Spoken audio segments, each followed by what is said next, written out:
Congo, ekolo na biso tobongisa yango Congo. Congo, ekolo monene tobosana te Congo.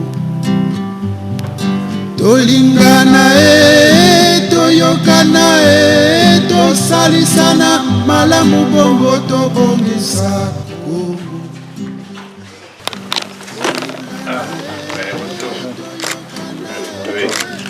Moi aussi, merci beaucoup. Merci beaucoup. Merci de me recevoir. Merci beaucoup. Très enchanté. Merci bien. Son assistant. C'est Jeff, je crois, non?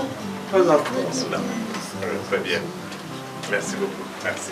Le Conseil national du dialogue au centre des intérêts de l'Organisation des Nations Unies. C'est tout le sens de l'échange qui a eu lieu entre François Luceni Fall, représentant spécial du secrétaire général de l'ONU pour l'Afrique centrale et chef du bureau régional des Nations Unies pour l'Afrique centrale, et Martin Berry, secrétaire permanent du Conseil national du dialogue. Je viens d'avoir un entretien très utile avec le secrétaire permanent M. Martin Berry, le secrétaire permanent du Conseil national du dialogue. Et au cours de cet entretien, nous avons reçu des informations très utiles sur le fonctionnement de cet organe permanent de dialogue qui vient d'être installé. L'ONU salue donc et encourage l'initiative de la mise en place de cette institution au Congo qui a pour mission fondamentale de stabiliser la paix par le règlement de tout conflit et divergence politique par le moyen du dialogue.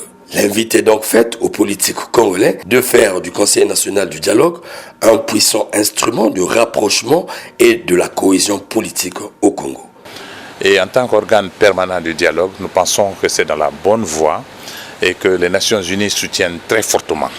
Nous savons que le dialogue est la seule voie pour tous les pays en voie de développement démocratique, de pouvoir discuter des problèmes d'intérêt national et éviter ainsi les troubles et la violence.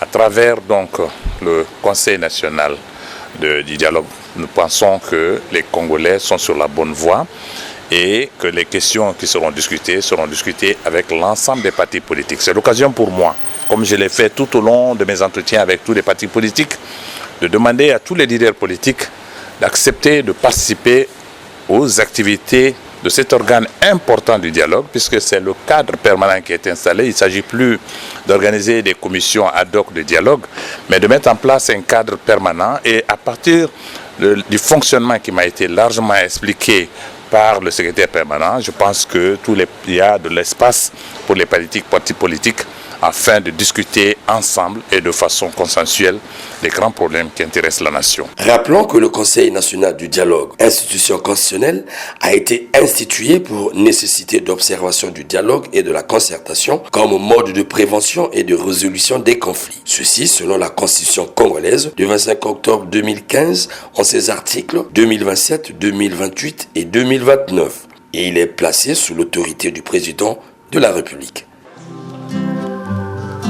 Tufetizolo sono, tufetisala sana, moko tutomesati. Tolingana